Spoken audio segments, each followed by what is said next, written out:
It's a long, long time through I was the working museum. about 23, 24 years, I guess. Probably, at Yeah. least, definitely.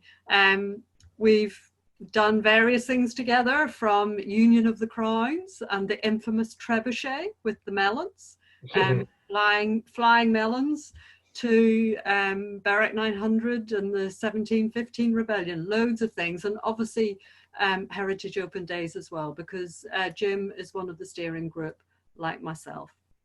Now tonight, Jim is going to talk about the Battle of Halidon Hill, which took place on the 13th of July, 1333.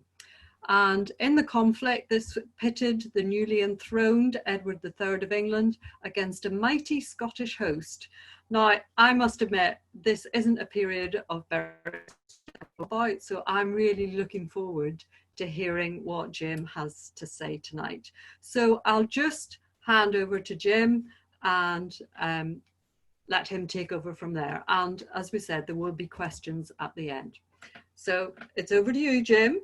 Okay, thank you so much, Linda. Right, let's see if the technology works, and I'll get the screen share going.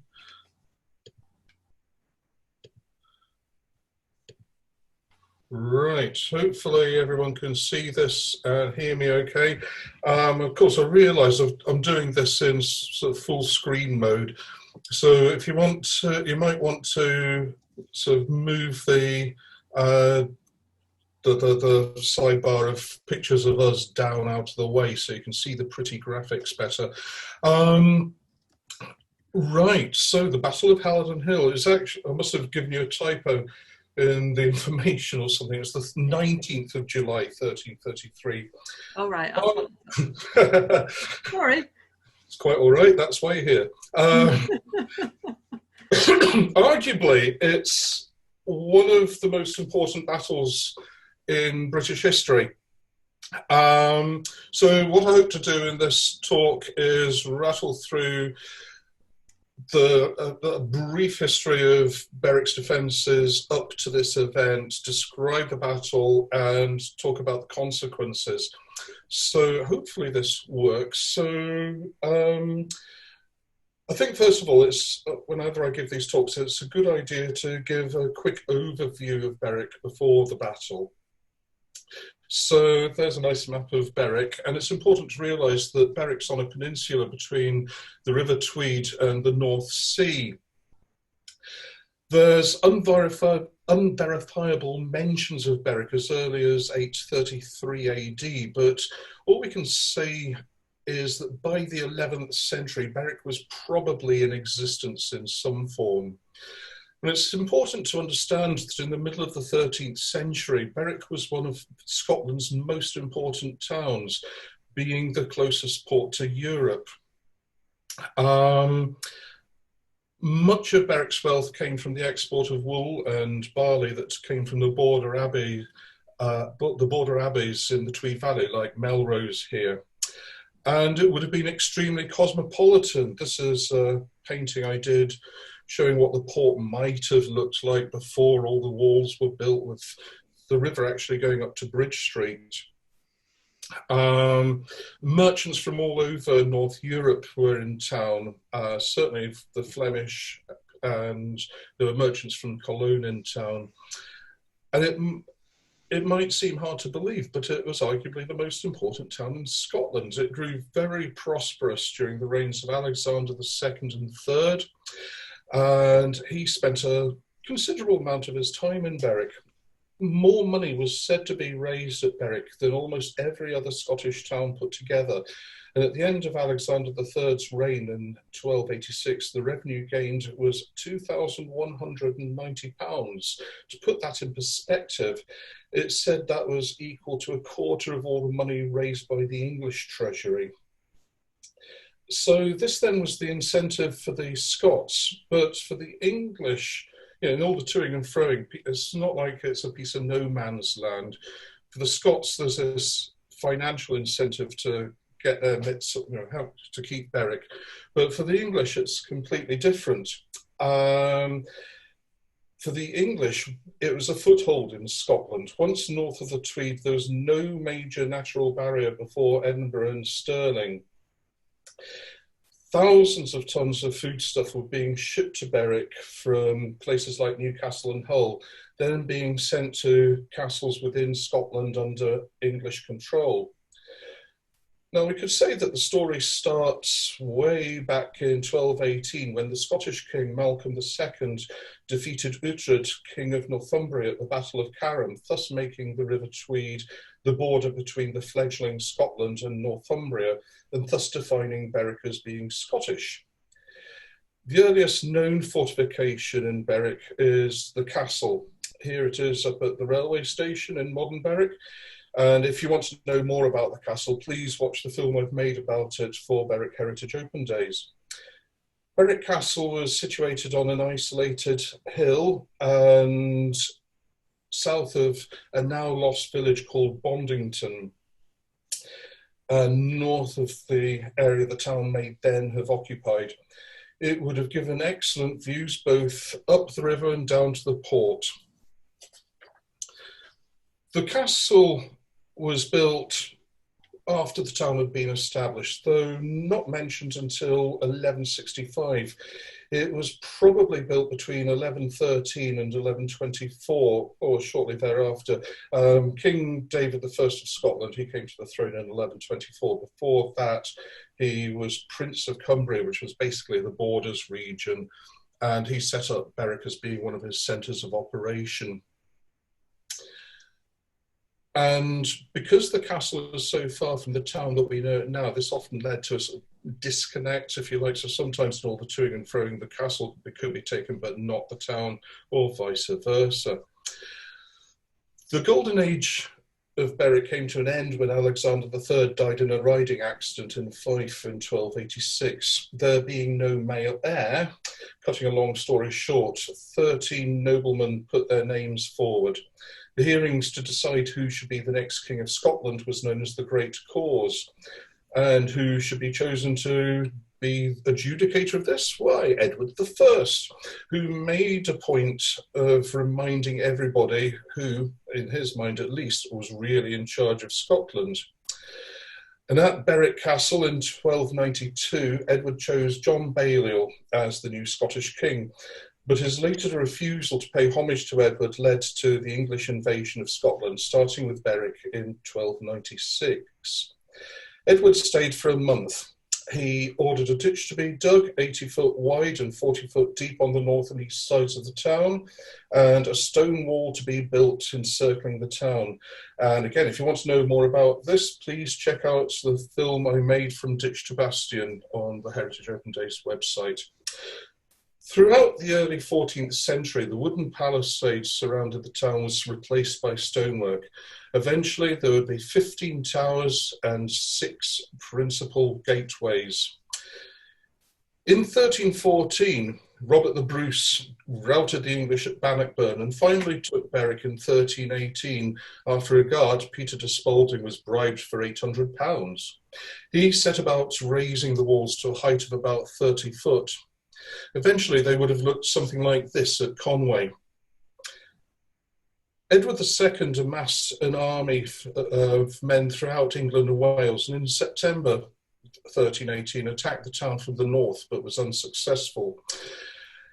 He'd been a very ineffective leader. His son, Edward III, who came to the throne in 1327, was much more like his grandfather, Edward I, Longshanks. Edward III was born in 1312 and at the tender age of 13 was created Earl of Aquitaine in order that he could go to France with his mother Isabella to pay homage to Charles IV on behalf of his father. But while in France, Isabella conspired with the exiled Roger Mortimer, which led to an invasion of England and traditionally the eventual murder of Edward II and the coronation of Edward III in 1327. However, as Edward was still only 15, it was Mortimer who was de facto ruler of the country. In 1328, after defeat at Weardale, Mortimer and Isabella signed the Treaty of Northampton in the name of Edward, which ended the first wars of Scottish independence. In exchange for £100,000, Scotland was to be recognised as an independent nation. Bruce and his descendants were its rightful sovereigns, and the Anglo-Scottish border was to be that at the time of Alexander III, which included Berwick, of course. This was deeply unpopular with the English nobility, who saw it as a humiliation. There had always been tension between Mortimer and Edward, and in March 1330, Edward's supporters captured Mortimer. He was hanged without trial at Tyburn in November that year. To quell any further unrest in England, Edward modelled himself upon King Arthur and the Knights of the Round Table. Inspired by tales of his grandfather's crusades, he forged a brotherhood of knights at regular jousts around the country in which he participated. This culminated in the Order of the Garter in 1348, an honour bestowed upon only 26 living members. Meanwhile, in Scotland, the death of Robert the Bruce in 1329 left the nation very much weaker. David II, born in 1324, was now the King of Scotland. There he is on the left, being very matey with Edward III much later in life. Under the terms of the Treaty of Northampton, at the age of 4, he was married to Edward II's 7-year-old daughter, Joan, at Berwick in 1324. It was a long but extremely loveless marriage. There had been unrest from a group of the English nobility, known as the Disinherited. They had lost land in Scotland through the treaty and plotted to replace the child King David. Chief among the disinherited was Henry Beaumont. Edward Balliol, son of the puppet King John Balliol, came to him in Yorkshire from exile in France in 1331 and was introduced to King Edward. Here we see him paying homage to Edward III. The Treaty of Northampton did not permit English forces to cross the Tweed. So, in July 1332, when news arrived of the death of Thomas Randolph, the boy King David's regent, Balliol and Beaumont set sail on a fleet of 88 ships from Yorkshire to Kinghorn. Bit of a clever wheeze, that, getting out of the Treaty of Northampton by not crossing the Tweed. Their army numbered something like 1,500 to 2,500 men. Significantly, a large number of these foot soldiers were longbowmen. From Kinghorn, they marched towards Dunfermline and then north to Perth. Promised Scottish support did not arrive, and faced with an opposition of much greater numbers led by the Earl of Mar, they took the extremely brave, risky decision to attack before the Earl of Dunbar could arrive to reinforce Mar. The ensuing Battle of Duplin Moor was a crushing blow for Scotland. Crucially, as Sir Charles Oman puts it in his classic book, The History of the Art of War in the Middle Ages, the Battle of Duplin forms a turning point in the history of Scottish wars. For the future, the English always adopted the order of battle which Balliol and Beaumont had discovered. It was the first in a long series of battles won by a combination of archers and dismounted men-at-arms. Edward Balliol was crowned at Scone, but his reign was not to last long. He consolidated his position in Galloway, the heart of the Balliol lands in southwest Scotland. But in December, Bruce loyalists surprised him and chased him half-dressed across the English border. David II was returned to the Scottish throne. So the scene was set for the resumption of hostilities. The Scots had anticipated the resumption of war and strengthened the town's defences. The castle was commanded by Patrick de Dunbar, the 9th Earl of March. Some have said with justification that March had sympathies with the English. He gave assistance to Edward II at Dunbar on his retreat to Berwick after Bannockburn. The town was entrusted to Sir Alexander Seton. Now, this is where it gets a bit complicated. Edward wanted to set out to revenge the usurpation of Balliol, and there were also complications going on in France. Edward had 2 trebuchets built at Hull, and there were vast barrels of stone balls specially prepared. Another siege engine was supplied from York Castle.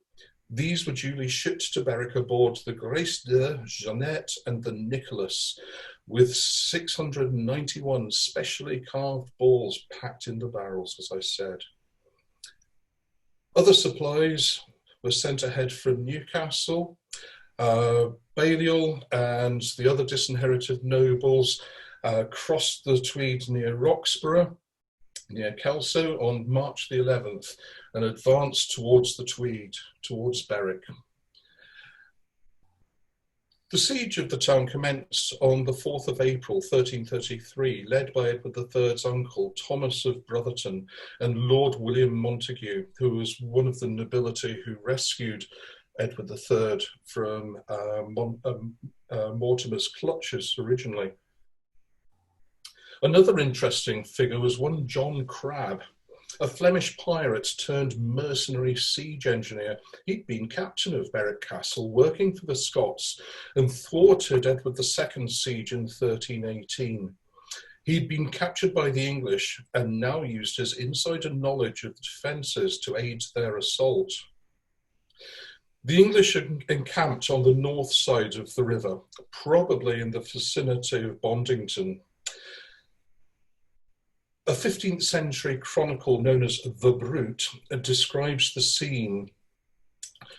When he was ready, he went towards the town of Berwick upon Tweed, and thither came to him King Edward of Scotland with his power, and besieged the town, and made without the town a fair town of pavilions, and diked ham well all about, so that they had none dread of the Scots. Ditches were dug, and the town's water supply, probably the Tappy Pond, was cut off. The Melrose Chronicle tells us, the English everywhere surrounded their army with a ditch, at the bottom of which they found the 4 conduits supplying the town with fresh water, breaking which they deprived the town of all fresh water. And it's probably true that the Tappy Pond actually had water piped from it to feed the ditches of the medieval walls. So a strict blockade was set up. Nobody was allowed in or out of Berwick. The town castle walls would have been subjected to constant pounding by the trebuchets. Occasional attacks were made by filling the town's ditches with trestles and scaling the walls, but they failed. An attack from the river fared badly, the Scots launching tar-covered faggots of wood, burning all the ships, although this literally backfired on the defenders, with some of the faggots getting blown back into the town, and a lot of the lower part of the town was destroyed by the flames. The Great Siege of Berwick is noted for the first recorded use of guns in a British siege. The Brute continues. They made many assaults with guns and other engines to the town, wherewith they destroyed many a fair house and churches, also a beaten down unto the earth with great stones, and spittoons coming out of guns. I love that phrase, spittoons coming out of guns, and other guns. And nevertheless the Scots kept well the town, that though 2 knights might not come therein long time. Edward arrived at the beginning of May, having ensconced his wife Philippa at Bamborough Castle for safety. Talks were held in the west end of Tweedmouth, here probably at Parliament Close. Terms of capitulation were offered. to and accepted by the besieged. The terms were that unless the town was relieved by the 11th of July, it would capitulate with all the inhabitants free to leave. Hostages, sons of eminent Berwickers, were given as a guarantee of the good faith of the besieged. Among these hostages was Thomas, one of Sir Alexander Seton's sons. Messengers were allowed from Berwick to inform the Guardian of Scotland, Sir Archibald Douglas, the Earl of Mar. Towards the end of the time agreed upon, Douglas's army came in sight of the town, crossed upstream of the castle at Yare Ford, and proceeded to burn Tweedmouth and threatened the English army from the south side of the Tweed. Sir William Keith, with a small group of Scots, managed to cross the bridge and get into the town. The besieged thought that they had succeeded in fulfilling the terms of the truce. However, the English decided that the force hadn't been big enough to count. So the Scots encamped on Sunnyside Hill to the south of the town.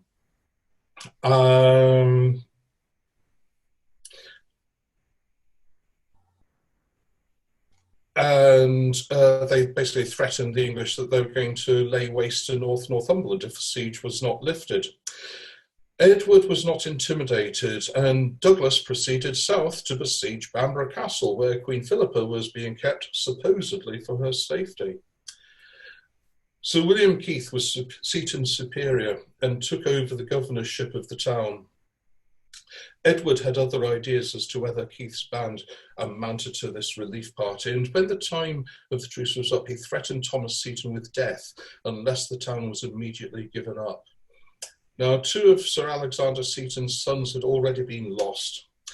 Alexander Seton had been killed when Balliol had landed at Kinghorn the previous year against the English, and William was drowned whilst defending Berwick against the Seabourn attack.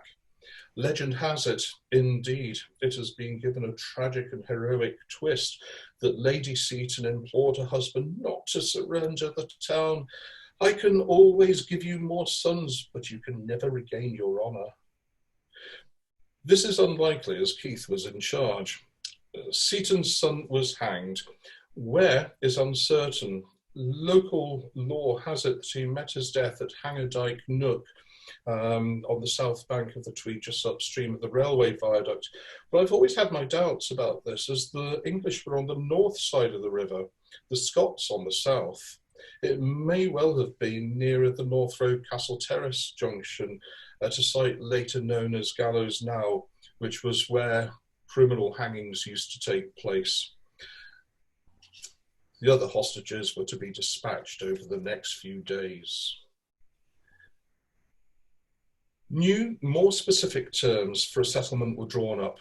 This time, to win the day, the Scots must be able to cross the Tweed at a fishery called Berwick Stream, just upstream of the castle, win a battle on the peninsula on which Berwick stood, or force a body of 200 men through the English lines with a loss of no more than 30.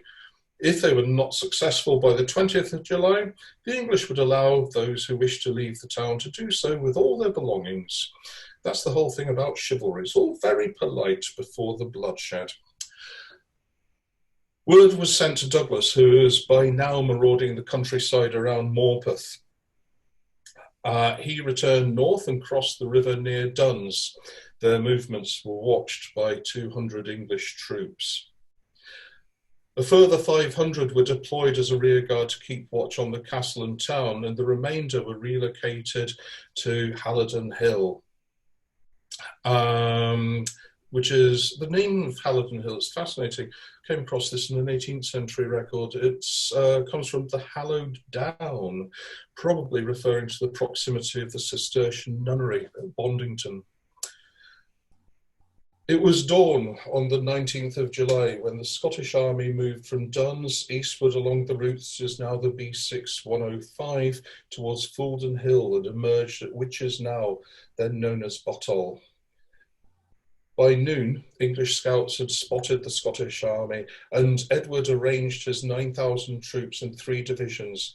To the east, Sir Edward Bohun. In the centre, Edward III. and on the left flank, Edward Balliol. Each division had its own body of archers on each side of it. The Scots would have seen the smaller English force, and they knew they outnumbered them. However, that had also been the case at Duplin Moor. It is easy to judge with the benefit of history, but Douglas's judgment has to be questioned. What was the worst that could have happened? Berwick would be surrendered with no loss of life or possessions, as is often the case with these matters. A combination of sense of honour and lack of intelligence of the terrain conspired to decide Douglas's mind to engage with the enemy, despite the words of the late King Robert the Bruce, never to engage with the English in open battle. The Scottish army was arranged in 4 schiltrons of spearmen.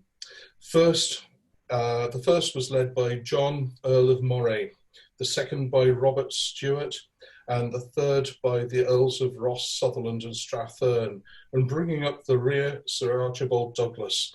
In total, probably about 15 to 20,000 men. It's always hard to judge numbers accurately. Never believe any numbers in original records about the numbers of people in a battle. Propaganda is nothing new. As had happened at Bannockburn, the battle was preceded by a single combat between the champions of each nation. Scotland was represented by Raoul Turnbull, a giant of a man, accompanied by his mastiff. According to Scottish law, he was the first to bear the name, having saved Robert the Bruce from a charging bull. Such daring do did little to help him this day. Sir Robert Benhale dispatched the dog and then Turnbull with a mighty 2-handed sword. In the west, Moray and Stewart took on Edward Balliol and King Edward. Archibald Douglas attacked Edward Bohun, hoping to break through to relieve Berwick. The attempt was hopeless. The Scottish army had had to march 15 miles to the site and then made the tactical error of coming down from the heights of which is now onto the plain.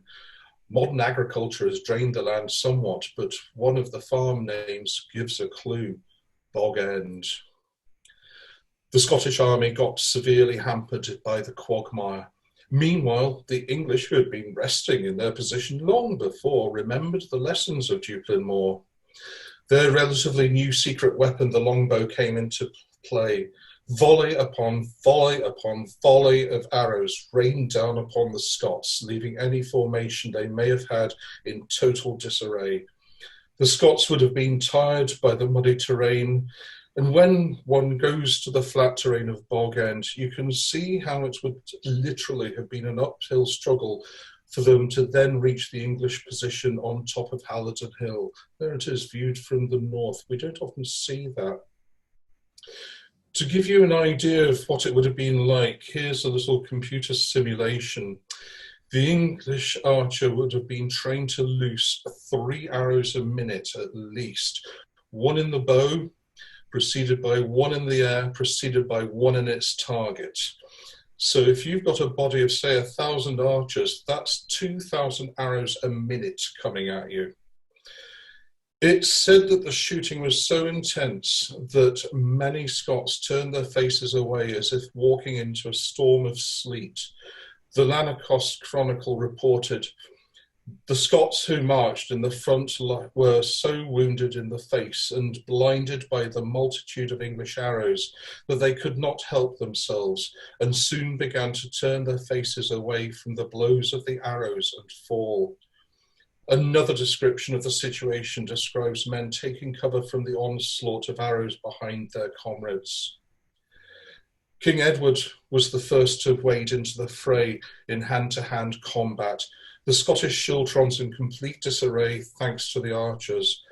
By evening, Balliol's battalion had broken through through Moray's division, and the others soon followed. Edward knew the day was his. He ordered his knights and men-at-arms to saddle up and charge the retreating Scots.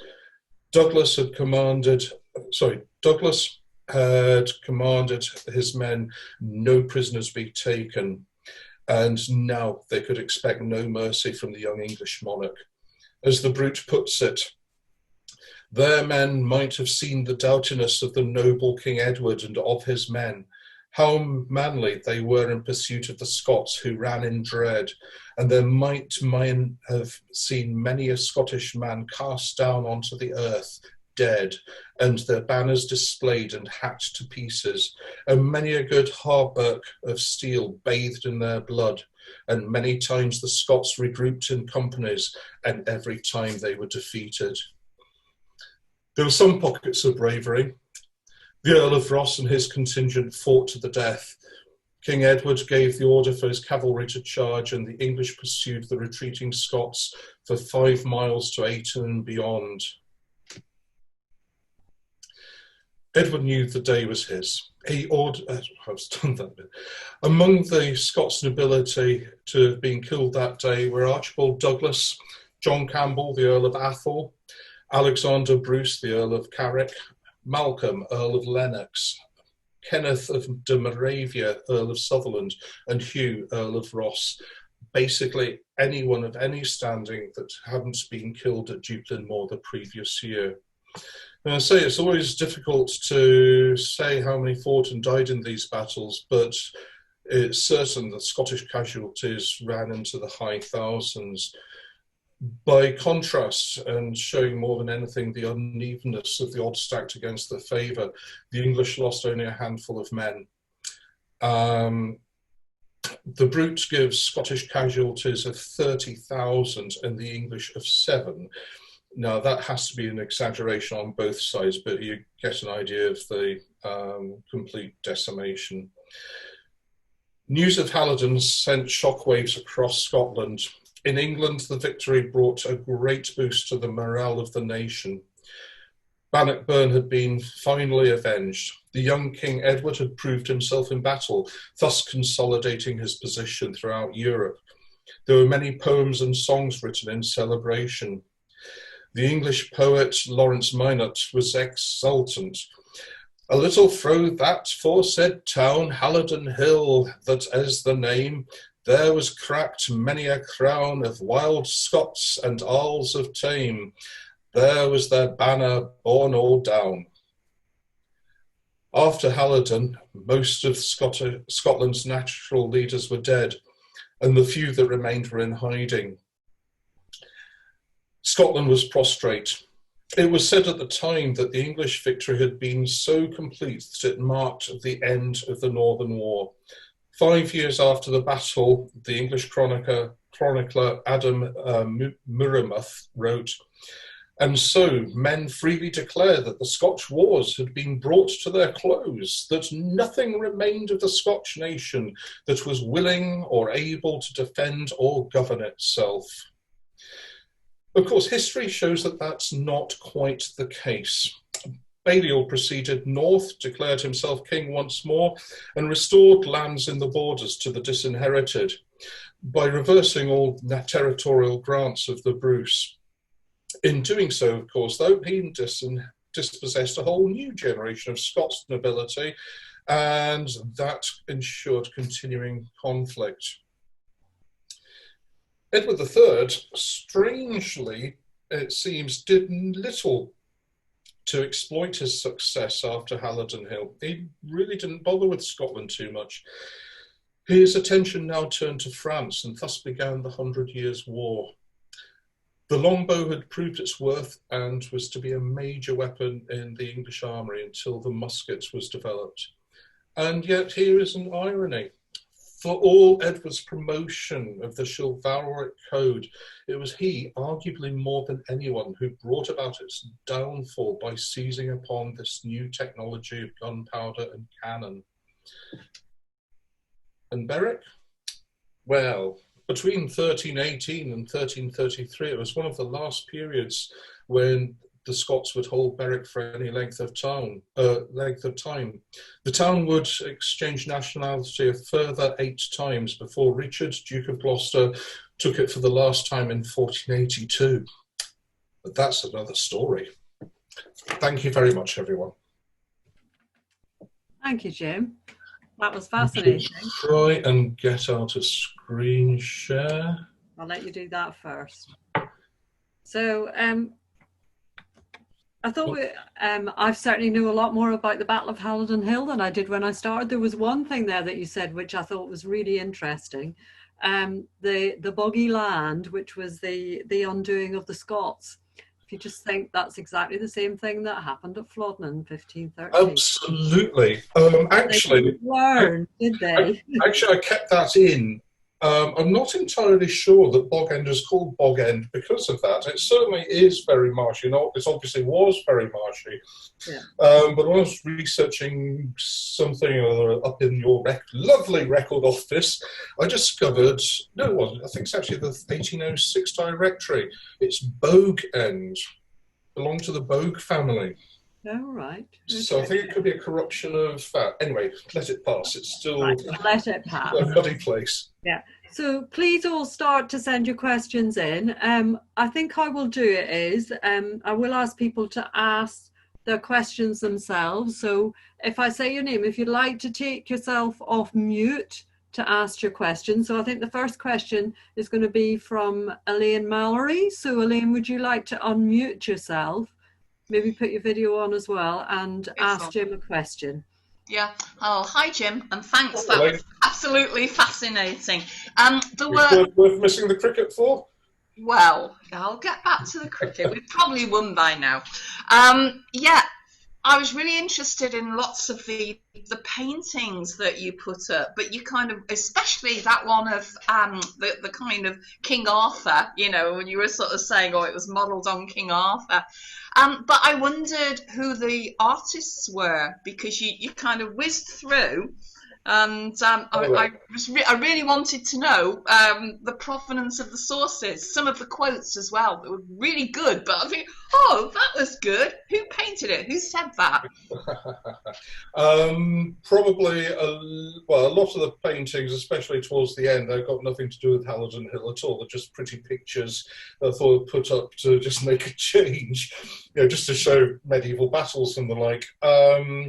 Most of the quotes are from this chronicle, I forget the date of it, it's called The Brute. It was written, I think, in the 1340s. I can try, some of the paintings, that, you know, there's one of the downbeaten knight on his horse, that'll have a provenance to it. As I just put in pictures that looked suitable, to be honest. They were super pictures, really, really interesting. And also, you just said about the Chronicle. There was, I think you referred to things like the Melrose Chronicle. So how were these distributed? Were they like calligraphy or what? Were the people go around and like town criers and spread the news? There's good question. I mean, there's lots of early medieval records like the Lanacross Chronicle and the Melrose Chronicle. There's quite a few of these things. Some are very well used. Scholars often, the trouble with history is you've got to use lots of different sources to verify, to give any veracity to any one of them. And a lot of these chronicles, they're poo-pooed as being the work of propaganda. I think Lanacross in particular is very English biased. So you can't trust these things 100%, but looking at other sources, anything from other writings to archaeology and things like that, you can judge how accurate they are, how truthful they are, how well they can be believed. But, I mean, those are some sources. I think the Brute is fairly accurate. People have attested that it's pretty accurate. I mean, on the other hand, on the Scottish side, there's a huge long poem written by a guy called Barber who talks about Robert the Bruce's exploits as well. Hope that answers your question. Thank you. Thank you, Jim. Alison Longbow, would you like to ask your question, Alison? Hi, Jim. That was fascinating as usual. Tell me, how long did the actual battle last? It sounds as if it was over 10 minutes because we all got shot to death. Well, what I've read from various sources, I've been mugging up about this with a new biography by a guy called Ian Mortimer. Not sure where he gets his sources from. I always like, when I'm reading other people's books, I always like to try to go to the original source, but I haven't had time, to be honest, to do that. But he reckons it started about noon and would have finished about early evening, which makes sense. I think something I didn't say is he reckons that how he's worked this out, I don't know. It could be possible on the internet nowadays. But he reckons that the Scots timed their attack such as the tide was in, with the lovely idea, again, it sounds a bit romantic, but the idea of pushing the English back into the sea and they all drown horribly. Whether that's true or not, I don't know. But basically, yeah, it would have been like 4 or 5 hours possibly. Because the interesting thing about the archers is that I was attending, there's a seminar about Richard III's taking of the town and also Edinburgh. And there's a modern day logistics officer from the army talking, who's brilliant. And he reckons that the archers would probably only have had enough ammunition to last about 10 minutes. That's all.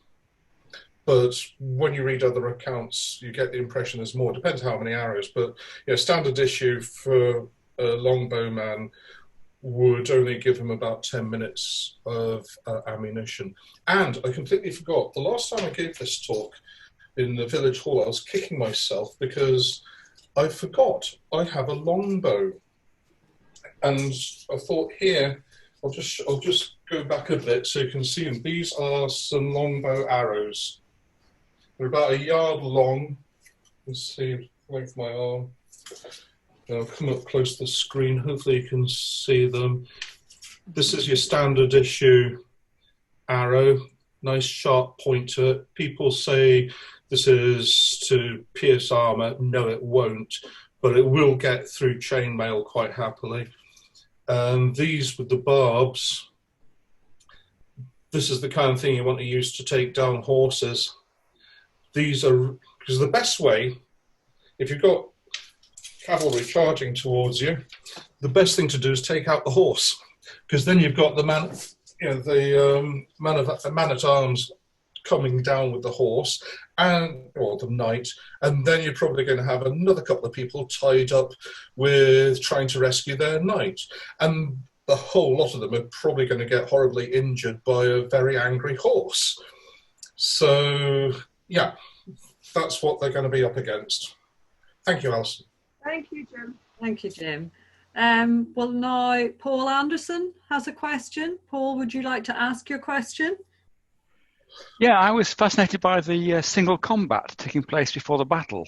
Yes. And I wonder if that had any sort of significance or meaning beyond being sort of, what? I think it was really just part of this chivalric code thing. As I say, it happened at Bannockburn. I'm not sure whether it was one of these things that you see on TV where, yeah, we'll settle it man to man and we won't bother with the war, the actual battle itself. Yeah. I don't know. It seems to be just an honour thing. So the outcome had no meaning, really. It was just a matter of honour. No. Yeah. Oh, well, the English man, Ben Hale, he won, and the battle still took place because the Scots still had to fulfil the terms of the agreement made beforehand to get a body of men into Berwick. And you allowed dogs as well, then? Apparently so. Not that, but did much good according to the record. No. Well, thanks. Thank you. Now, I've got another question. Now, unfortunately, I don't know who the person is, but if they would like to unmute themselves and ask the question, they can. Otherwise, I'll ask it for them. I'll give them a couple of seconds to They won't know what the question is, Linda. Well, no, they should be able to see it because it's to everyone. But there may be other questions. Right. Okay. Well, the question is, do you have any information regarding the crescents on the Seaton coat of arms? No is the simple answer. I'm not like you, Linda. You know I don't do families and genealogy. There will probably be some significance to whoever's asked this question. I assume you've looked up the internet to find this out, but I have no idea about the heraldry of the coat of arms. Sorry. Someone said I thought it was a happy face shield. It wasn't happy at the end, was it? Turn it around to make it a glum face. Right, well, I've got one question just to finish, just to ask you. You mentioned about the nunnery at St Leonard's Nunnery. So, you know, at different times people have said about it and the battle. So what do you think was, you know, what part did the nunnery play in the battle or the aftermath of the battle? Simple answer is we don't know. Edward III had promised to make reparations. I mean, you can imagine if you've got, you know, an army of 9,000 trampling all around the area of Bondington and North Road, it's going to cause a bit of a mess, isn't it? And he had promised to repair the churches in Bondington. Whether he did or not, we don't know. The last record I've got, anyway, of Bondington is the following year. And it seems to have gone the way of other disappeared medieval villages by then. I mean, the whole, as you'll know, Linda, the whole thing about Bondington versus Berwick is a bit of a mystery. Some people have said that Bondington started first and that Berwick was like an adjunct for fishing as the port. And so maybe by that time, Berwick had become more important and Bondington was just a suburban, like, who cared? Yeah. But by that time, you would have had the parish church established. I mean, as well as to people who don't know Bondington, as well as the Cistercian nunnery, there were also a couple of churches up there.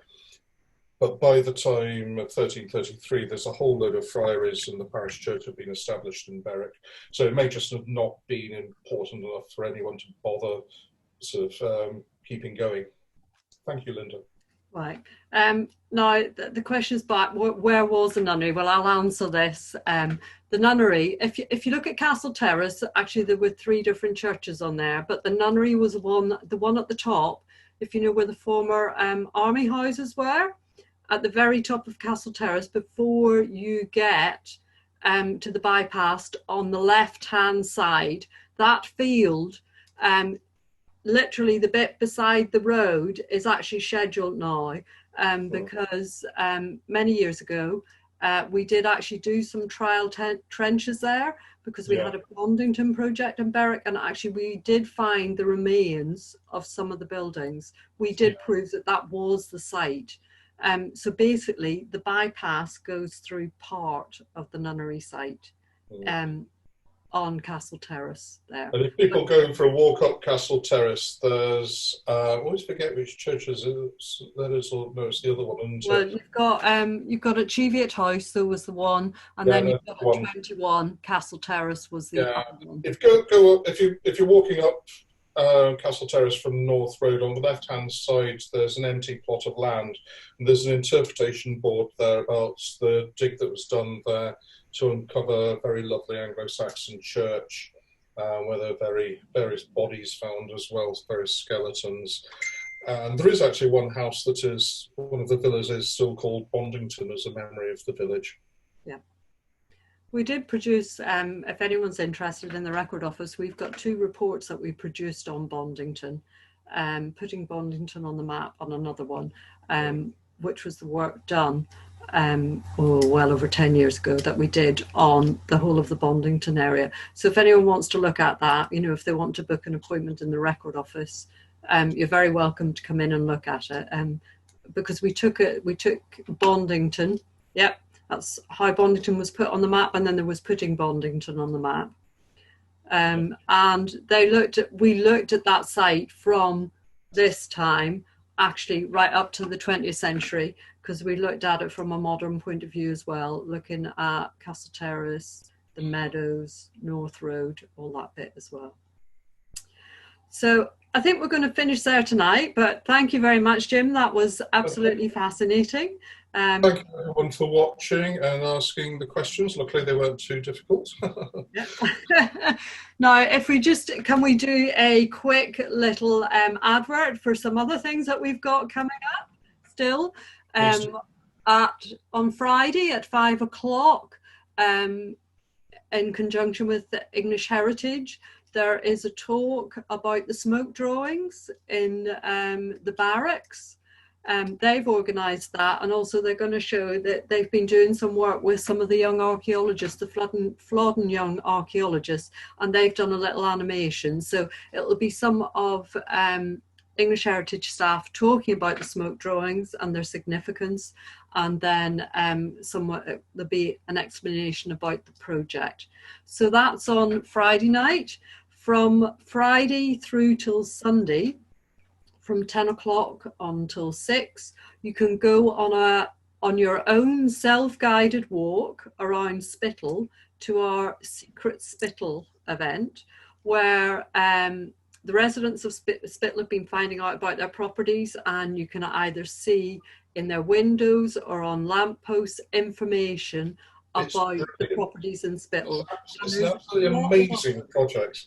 Yeah, it is. So please do go along. It's literally self-guided. We will have maps dotted around where you can see where they are, but they're literally all over Spittal. Obviously, we have to remember social distancing, etc. So please stay 2 meters away from other groups of people and not be in any more than groups of 6. But please do go and support it, because a huge amount of work. I've just seen Homer putting up some links about it. And yeah. So there's that, and then on Sunday as well, we have 2 events as well. We've got another Heritage Question Time on Sunday at 4 o'clock. And these will be different questions. It's not the questions we answered last Sunday. We will be answering new questions because we didn't get through all the questions. And then Jim has at 8 o'clock his quiz. And maybe, Jim, to finish, you might want to say something about the quiz, because I don't know enough about it to do it any justice. Neither do I. I've been doing an online quiz during lockdown. I used to do a quiz in the Brown Bear. So basically, this is the same kind of idea without the music round, but basically a fun quiz about Berwick history. Most of the information you can find out from all our films and other stuff on Berwick Heritage Open Days. So there's an incentive, if any more were needed, to watch all the films, take notes, and we'll see who's the brain of Berwick. Just a bit of fun. But 8 o'clock, I'm not sure how we're going. There's a Facebook event for it. I need to do a little bit of testing as to how it's going to actually work, but it will work one way or another. You might be directed to another Zoom meeting, but we'll see. So should they register in advance, Yeah, Jim? there's no need. No need. Just get yourselves in teams however you like. Have a pen and paper handy. There'll be 6 rounds of 10 questions. Right, so there, spread the news. Please so do. You can always have a little competition with someone else who's in another household somewhere else. Yeah, and I think you get on. Did you miss out the fishing shield as well, Linda? Yeah, I was just going to come to that. On Saturday and Sunday as well, just between 11 and 2, Spittal Fishing Shield will be open as well, that people can go in. Obviously, it is extremely small, so the numbers are very limited. We're not taking bookings, but we will only let... there's 2 halves to it, maximum of 4 on one side and maximum of 2 on the other side at any one time. But you're welcome, if you go in your walk around Spittal, to call in and see if you can see the shield as well. So that's between 11 and 2 on Saturday and Sunday. And obviously there's loads of other things on the website for you. You can try your secret Berwick quiz, you can look at our films of our tours that we've done, and also we're doing a feature called Berwick Through Time, where each day we're highlighting either a building or a monument in Berwick. So you can look at all the ones which have gone. We've put a new one up every day at 10 o'clock. You can see the ones that are already there, and we'll continue to do that until the end of Sunday. So that was just, I hope you didn't mind that little advert at the end. But thank you all for coming tonight. Obviously, doing this is something very new for us in HODS, but I think what we've seen is this is something that we're definitely going to try and build in again next year. But hopefully as well next year, we'll be actually able to hold more in-person events. So hope you all have a great evening. Thank you again to Jim for his talk, and also to Homer, who's our tech host, who's kept us right throughout the night. So have a great evening, and thanks again. Bye-bye. Thank you very much, everybody. Good night. Good night. Bye. Thank you, everybody. Take care.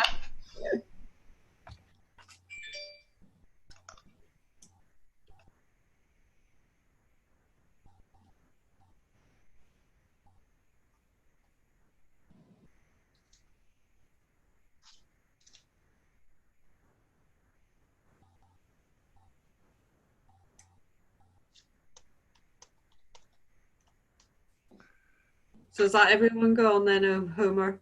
Are you the iPad? Yes. Mr. iPad needs to identify himself.